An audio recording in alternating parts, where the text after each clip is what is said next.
Introduction. There's a temptation in writing a book about suffering to romanticize one's struggles, or, worse, to insensitively rank and compare trials, as if victimhood were a matter of one-upsmanship. Far too many people have suffered the sort of tragic reversals that I have been spared, and no one but God knows or understands the full extent of another person's pain. At the same time, people who haven't experienced major setbacks sometimes feel that their hurts are somehow less legitimate or real.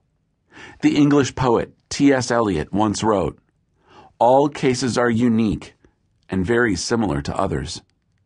And I think he was on to something. Suffering is suffering, and it is universal. The sincere hope of this short book is to explore how the reality of human suffering, in all its forms, might relate to the truth of God's liberating grace in a way that is both honest and comforting. There are only a few guarantees in life, and unfortunately, the REM song, "Everybody Hurts," articulates one of the most pronounced. We all suffer. Pain is unavoidable, and it's not a question of if, but when. It can take the form of a sudden catastrophe, such as the news of a brain tumor or an oncoming hurricane. Or it could be something more ordinary, like a strained relationship that never seems to get easier, dragging on in a kind of dull ache.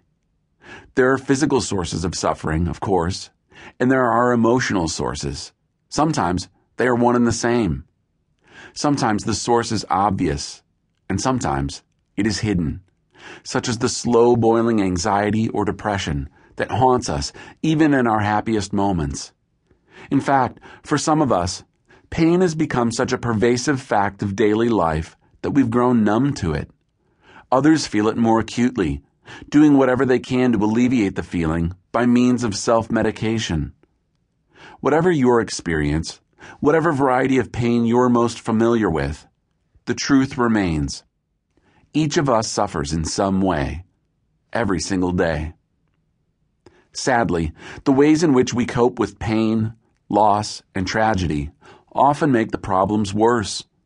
Perhaps we roll up our sleeves and get down to the business of fixing things and people. Or perhaps we succumb to the can-do, Pollyanna optimism of our surrounding culture, put on a happy face, and try to think positive. If only our churches were immune to such approaches. Have you ever felt like you couldn't share the details of a difficult situation without someone immediately offering a solution or a spiritual platitude? Have you ever responded that way yourself?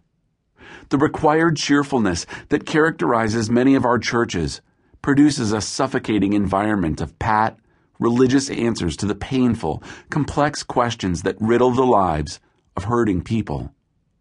We will look at how this culture of mandatory happiness actually promotes dishonesty and more suffering. Why then do we suffer? Why does God allow so much of it? What, if anything, are we supposed to learn through it? And most importantly, when will it end? Nothing forces us to confront the deeper questions of life quite like suffering.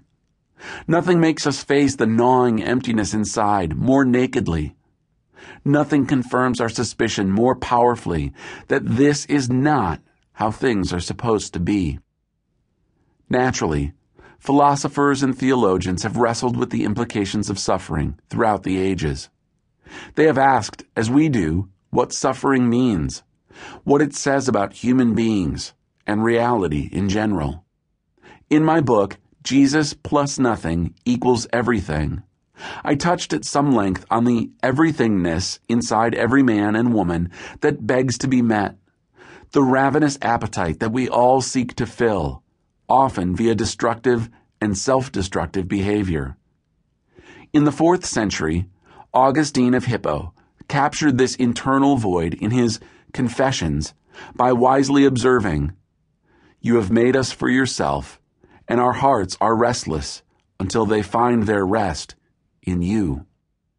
12 centuries later, French thinker Blaise Pascal asked, "What is it then which man in vain tries to fill from all his surroundings, seeking from things absent the help he does not obtain in things present.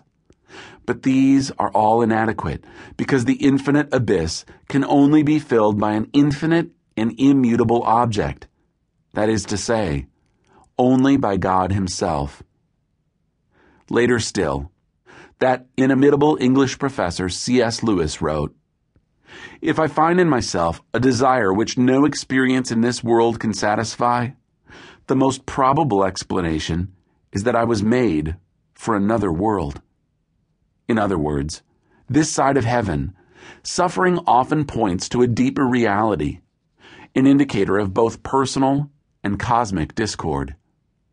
We are meant for something greater, something far less painful.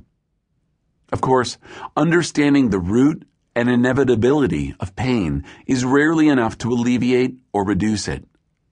The Nobel Prize-winning social psychologist Daniel Kahneman has built a storied career proving the limits of self-knowledge when it comes to suffering.